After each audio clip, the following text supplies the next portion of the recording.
Okay, we are, oh, my battery's going to die. Did it close on me? I feel like it does that often. There it is. We're right there. Okay, so this is a continuation of 13.2 factoring trinomials. We did an example. I explained the different steps. If you did not see that first video for 13.1, go ahead and watch that. What we're going to do now is just some examples, actually using the AC method. Our first example, because I have one there, I'm actually just going to go ahead and start with the numbering 2. And what we have is x squared, a negative 2x, and a negative 8. The only directions just tell me to factor.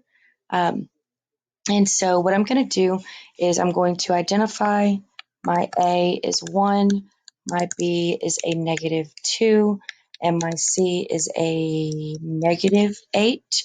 I'm going to multiply a times c, which would be 1 times a negative 8. 1 times 8 is 8. Signs are different, so it's negative. Going to find factors of 8, which would be 1 and 8 and 2 and 4. That would actually be the only factors of 8. I need to look at these factors, and I need to be able to choose what two factors, if combined together, give me my b. Well, what I need to notice first, if you realize when I did the factors, I wasn't taking into consideration 8 being negative, right? But because 8 is negative, once I list the factors, now I care that it's negative. Just list the factors like you would normally. Because 8 is negative, as far as the multiplication between these two values go, that means that one of them needs to be negative. Well, I'm not just going to make any random one negative. If I know that they also need to combine together to equal b, which is negative 2, then that's going to determine which one is negative. So if you look at 1 and 8, no matter which one's negative, if I combine them, I'm not getting a negative 2, right? Like their difference isn't 2 anywhere, either way. So I'm going to look at 2 and 4. They actually do have a difference of 2. So what that tells me is if I combine them and one's negative, I will get 2. Well, my b is a negative 2, so that means that my 4 needs to be negative, because when you combine these together, what you would say is signs are different, so you subtract, keep the sign of the larger, that equals my b, which is what I want, so that's good. Now what I do is I'm actually going to take these two factors and I'm going to expand my b. So I write my x squared, my two factors, that's a positive 2. Don't forget your variable, y'all. And a negative 4, don't forget your variable. And then I have a negative 8. Okay, so what I did was I rewrote my b term with the two factors that I found, okay? Now what we do is we start to pull the GCF out of this problem so that we can completely factor it. So that's called factor by grouping. First thing you do is you split your 4 terms in half. I'm only looking at x squared plus 2x whenever I do this first part, okay? The only thing that x squared and 2x have in common is an x. So we do our division, x squared divided by x. Exponent rules says to keep and subtract the exponents. Then when you do positive 2x divided by x, there's like that invisible, not negative, there's like that invisible number 1, right? So you go 2 divided by 1 is 2. Signs are the same, so it's positive. X divided by x is no x. I'm done with the left-hand side. Very important, y'all. Whatever sign you have written here gets brought down. Now we look at our next two terms and we determine what do they have in common. So I'm looking at just 4x and 8. Okay, I'm not looking at their signs. I'm just looking at the coefficient and any variables. So when I look at 4x and 8, the only thing they have in common is the number 4, right? Now, because that's the only thing they have in common, I go ahead and I do my division. So what you do is coefficient divided by coefficient, look at their signs, and then divide any variables. 4 divided by 4 is 1. Those signs are the same, so it's a positive 1. And then x divided by no x is just x, right? I don't have to write my 1 here because there's multiplication going on with a variable, and so just writing that variable is suffice, okay? If right here you had a 1 where that 4 is placed, you do have to write that 1. Okay, you can't just say, oh, it's 1. You know, she kind of told me I don't ever have to write 1. You do. There are certain times where you don't have to, and certain times you do. The 1 in the place of that 4 would act as a placeholder. So just make sure you understand when you can and when you can't. If it's not clear, then always write your 1. Okay? Okay. So now we're going to do the division between our second term on the right-hand side, right, talking about this right here, and our GCF, which was right there. So what I get is 8 divided by 4 is 2. Those signs are the same, so it's positive, and then you close it. Then you look and you ask yourself, do my set of parentheses, right, do both of those match? Yes, they do. I only need to write them once, and then my leftovers go into a set of parentheses together. That's your final answer. It's kind of a wonky little rectangle there. That's your final answer. If you go back and FOIL it, you'll get back to the original trinomial.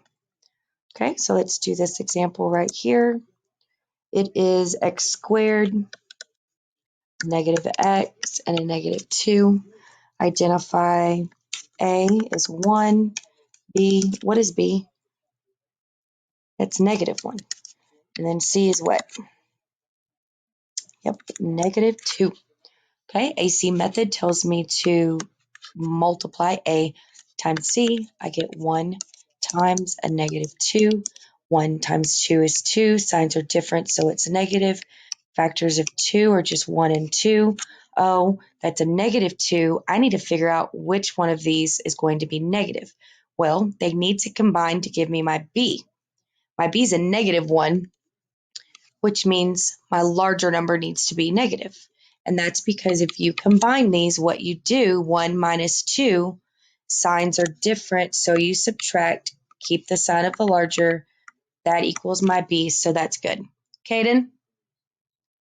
I need him to plug in my laptop. Caden, could you come here? Now what we're going to do is we're going to rewrite our original trinomial with those two terms right there, being sure to not forget my variable and make sure that I write it down. Okay, so I just bring down first term, expand B. That 1, y'all, right, that's just x because I have to include whatever variables here, right? So I would do x. Well, because I get a 1 here, this would be a 1x, but that's that 1 you don't have to write, right? And if you notice, looking at my factors, that's a positive 1. Don't forget your variable. Then we have a negative 2. Don't forget your variable. And then we have this, negative 2. Okay, so factor by grouping, split down the middle. Left-hand side, pull a GCF. The only thing those two terms are going to have in common is an x. Do your division, exponent rules say if you have the same base and you're dividing them, what you do is you keep your base, subtract your powers, and then x divided by x becomes 1. Using the exponent rule, y'all, x divided by x is x to the first, and then we subtract a 1, which gives us x to the 0, but we know anything raised to the 0 power is just 1, correct? That's why I say x divided by x is 1. Okay, now here's a good example of having to write the number 1, right? When I do that division of x divided by x, I get a quotient of 1. It has to be written here Signs are the same, so it's positive. Y'all, I took two terms and divided them by my GCF, right? Because I'm doing that division problem, this is my quotient. If I divide two terms, my quotient needs to have these two terms also. You wouldn't just have x times x and then close it, right? If you go back and try to multiply that, you're not getting back to this, okay? So hopefully that makes sense. Shoot, there we go. Bring down the sign. Look at our two different terms. The only thing they have in common is a 2. Let's divide. 2 divided by 2 is 1. Sides are the same, so it's positive. X divided by no x is just x. Scooch on over to the next term. What I have is 2 divided by 2, which is 1. Signs are the same, so it's positive. That 1 does need to be written here because of that operation, right? If it was multiplication, we get away with not writing it. But because this is x plus 1, we have to write that 1, right? And usually you can look over to the left-hand side and be like, well, I know these need to match. Oh, okay, that makes sense. I do need to do plus 1, okay? Now, like I said, you need to know that those match. In the parentheses, they do match. So what that means is I only need to write it once. And what is left over, x minus 2, goes into a set of parentheses together. So there you go. There's 2 more examples factoring a trinomial. I've got 2 more left that will be in the next video. Okay, thanks y'all. Bye.